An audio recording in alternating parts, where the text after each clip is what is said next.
Once again, I welcome all to Commerce Education Hub. In today's class of BCom first year, in the subject Business Law, व्यवसायिक संनियम के विषय में हम आज देखने जा रहे हैं और डिस्कस करेंगे एक वेरी इंपॉर्टेंट टॉपिक जिसे हम कहते हैं dishonour and discharge of negotiable instruments. Okay, last lecture पे हमने देखा था हमारे नेगोशिएबल इंस्ट्रूमेंट्स कौन कौन से होते हैं, उनका यूसेज कैसे होता है, फिर हमने देखा क्रॉसिंग ऑफ चेक। आज हम देखेंगे हमारे dishonour and discharge of negotiable instruments.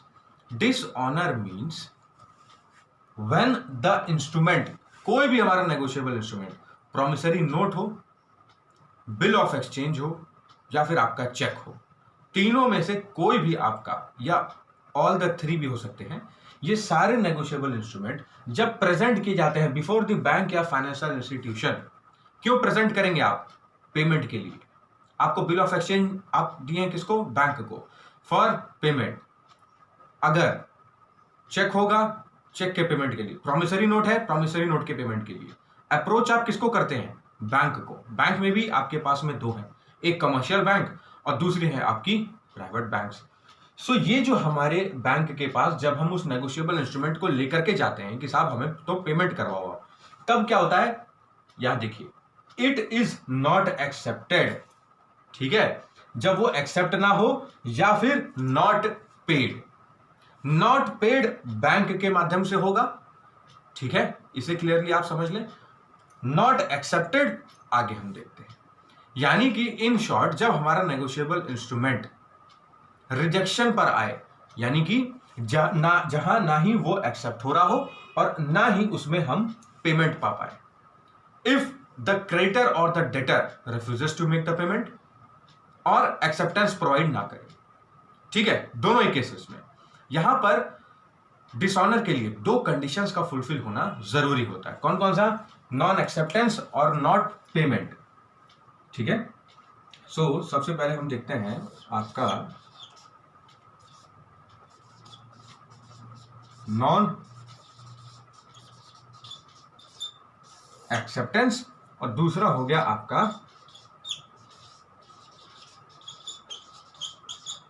Non payment. Non acceptance के लिए जिस सेक्शन का यूसेज करेंगे हम, वो होगा आपका सेक्शन 91 और नॉन पेमेंट के लिए जिस सेक्शन का यूज करेंगे वो होगा आपका सेक्शन 92। क्लियर? यहां पर नॉन एक्सेप्टेंस के लिए सेक्शन धारा 91 और यहां पर धारा 92। कौन से एक्ट की? हमेशा आपको मैंने बताया है कि सेक्शन के साथ में एक्ट का होना बहुत जरूरी होता है। You need to mention very clearly और specify the related act along with the section. Okay, यहां जिस एक्ट का यूज करेंगे वो कौन सा रहेगा? क्योंकि हम नेगोशिएबल इंस्ट्रूमेंट्स पढ़ रहे हैं तो negotiable instrument act 1881। Clear? Non acceptance में देखिए 2 से 3 कंडीशंस होती हैं। नॉन एक्सेप्टेंस, सबसे पहली condition sorry, with in 48 hours of, ठीक है, 48 घंटे के भीतर जब हम इस नेगोशिएबल इंस्ट्रूमेंट पर एक्सेप्टेंस ना पाए। एक होता है आपका मेकर और एक होता है आपका एक्सेप्टर।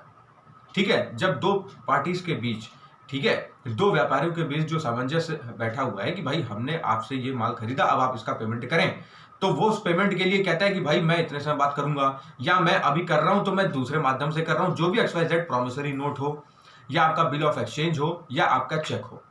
ठीक है, जो हमारा मेकर है और जो एक्सेप्टर है, मेकर ने उस नेगोशिएबल इंस्ट्रूमेंट को बनाया। अब वो इंस्ट्रूमेंट जब आपका पहुंचता है एक्सेप्टर के पास, तो 48 घंटे मींस 2 दिन के भीतर एक्सेप्टर को एक्सेप्टेंस प्रोवाइड करनी होती है। मींस उसे एक्सेप्ट करना होगा और उस निर्धारित या स्पेसिफाइड नेगोशिएबल इंस्ट्रूमेंट पर ही और she needs to write in written that accepted, और नीचे मिस्टर एबीसी और मिस्टर PQR जो भी XYZ उनका नाम। ये एक्सेप्टेड करके जो अपने सिग्नेचर्स उन्होंने दिए, ये बहुत ही आपके लिए वेरी इंपॉर्टेंट चीज है। ठीक है, सो जब तक वो इस पर अपनी एक्सेप्टेंस प्रोवाइड नहीं कर देता है 2 दिन के भीतर, अगर वो तीसरे दिन कर रहा है वो रद्द हो जाएगा, रेवोकेट हो जाएगा या आपके लिए कैंसिल माना जाएगा। क्लियर? आपको 48 आवर्स के विद इन करना होता है, पहली कंडीशन। अगर नहीं करा तो वो क्या हो जाएगा? Non acceptance. ठीक है, पहली कंडीशन। दूसरी कंडीशन हम देखते हैं। दूसरी कंडीशन में क्या है? बाई चांस मान लीजिए अगर हमारे एक्सेप्टर को एक्सेप्टेड लिखना था और उसने बाई मिस्टेक नॉट एक्सेप्टेड लिख दिया, ठीक है, एक्सेप्टेड की जगह नॉट एक्सेप्टेड लिख दिया, तो ऑटोमेटिकली वो नेगोशिएबल इंस्ट्रूमेंट क्या हो जाएगा? रेवोकेट या कैंसिल या फिर रद्द हो जाएगा। यानी उसको भी हम क्या मान लेंगे? नॉन एक्सेप्टेंस की ही कैटेगरी में। तीसरी कंडीशन, जब एड्रेस ऑफ द पेई, यानी कि जहां डेटर और क्रेडिटर के बीच तो एक्सेप्टेंस प्रोवाइड हो गया, यानी मेकर और एक्सेप्टर ने तो कर दिया, लेकिन इसके बाद में जिसके बैंक या जिस भी फाइनेंशियल इंस्टीट्यूशन के पास हमें जाना था उसका एड्रेस ही नहीं मिल रहा है। जो एड्रेस उसमें मेंशन किया गया था आज उस पते पर वह बैंक या वह निर्धारित financial institution it is not presented over there, in that particular case it will be known as non acceptance. ठीक है, तीन इसमें मेजर पॉइंट्स हैं जिसमें आप इसे नॉन एक्सेप्टेंस प्रोवाइड करवाते हैं। इसके लिए कौन सा सेक्शन यूज होगा? सेक्शन 91। ओके, अब आते हैं हम नॉन पेमेंट में। नॉन पेमेंट में सिर्फ और सिर्फ एक ही चीज आती है, आपका बैंक और फाइनेंशियल इंस्टीट्यूशन। सेक्शन 92 यूज होगा। कौन से एक्ट का? Negotiable instruments act 1881। इस नेगोशिएबल इंस्ट्रूमेंट एक्ट 1881 में जो नॉन पेमेंट की कैटेगरी है, इसमें आते हैं आपके सारे commercial bank, private financial institutions, सब। जब बैंक ही डायरेक्ट मना कर दे, ठीक है, क्रेडिटर को कि भाई हम ही पेमेंट नहीं कर रहे अब तुम्हारा, उस केस में अब ये ऐसा क्यों हो सकता है? या तो वो जो चेक होगा वो MICR यानी कि मैग्नेटिक इंक कैरेक्टर रिकॉग्निशन वाला चेक नहीं होगा, पहले पॉइंट। दूसरा पॉइंट ये, सिग्नेचर्स जो हमारे डेटर ने, जो मेकर ने बना करके दिए हैं वो मिसमैच कर रहे होंगे, जो बैंक के पास में रिकॉर्ड्स हैं और जो सिग्नेचर आपके चेक का है उसमें कुछ मिसमैचिंग हो सकती है। या फिर चौथा आप कह लीजिए किसी प्रकार की आप ओवर राइटिंग आपने करके चेक में भेजी हो, ठीक है, बहुत सारे लोगों की आदत होती है ओवर राइटिंग करने की, they have a habit of doing overwriting many times in the cheque. और फिर वो एक बहुत ही अच्छा टर्म लेकर के आते हैं मार्केट में कि भाई मेरा तो चेक बाउंस हो गया। बाउंस वर्ड कहीं आप कह लीजिए कि यहां पर बर्थ लिया ही नहीं था, ये तो हमने और आपने एक नॉर्मल लैंग्वेज में कह दिया। चेक्स कभी बाउंस नहीं होते हैं इन फाइनेंशियल लैंग्वेज। कॉमर्स की फील्ड में चेक कहीं बाउंस नहीं होगा, वो क्या होगा? डिसऑनर। ठीक है, क्या होता है? डिसऑनर। क्यों? क्योंकि वो एक नेगोशिएबल इंस्ट्रूमेंट है और नेगोशिएबल इंस्ट्रूमेंट्स कभी बाउंस नहीं होते हैं, वो क्या होते हैं? डिसऑनर होते हैं। ठीक है, सो ये तो होगी एक इंफॉर्मेशन की बात, नॉलेज की बात। हम देख रहे थे नॉन पेमेंट, जब बैंक या फाइनेंशियल इंस्टीट्यूशन ही मना कर दे, ठीक है, सबसे पहला सिग्नेचर्स मिसमैच हो गए या ओवर राइटिंग, डेट पर या अमाउंट पर जो आपने लिखा वर्ड्स में लिखा या नंबर्स में लिखा उस पर आपने ओवर राइटिंग कर दी है, या फिर आपका चेक टीयर्ड ऑफ हो, डैमेज्ड कंडीशन में हो, ठीक है, या जो चेकलीफ आपने दी है वो कहीं आप कह लीजिए कि वेट हो चुकी हो या लॉस्ट केस में आई हो, बहुत सारे फैक्टर्स हैं। और चौथा फैक्टर जिसमें बैंक का पूरा राइट और अधिकार है कि साहब हमारे पास तो पेमेंट ही नहीं है, अभी हम नहीं कर पाएंगे।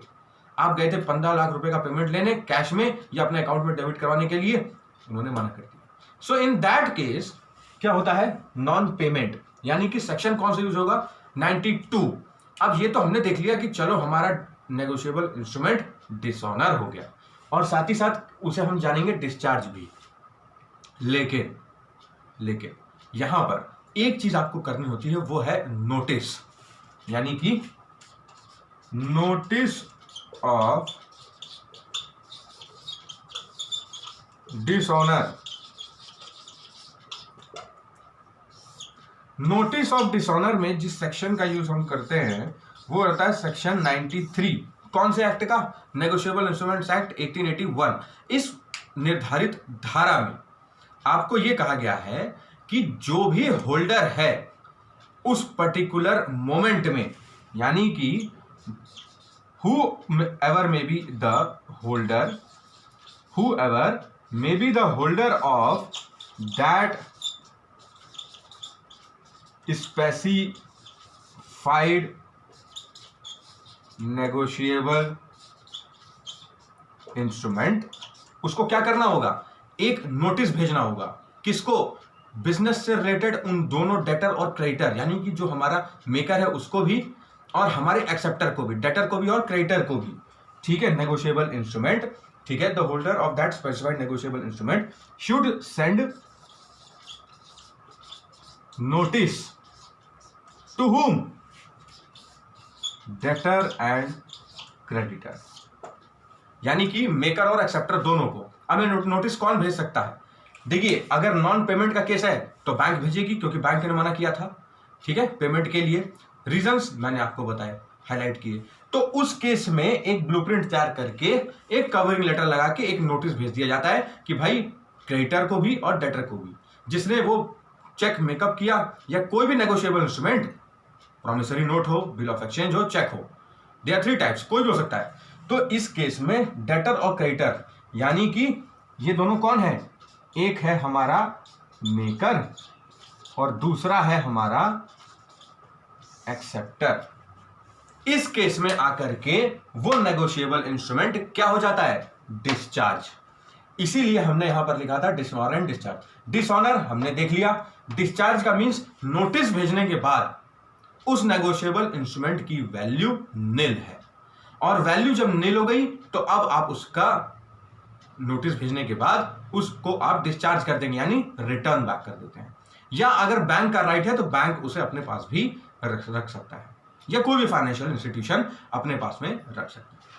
Kindly study the same from your book, prepare your own notes. Thank you.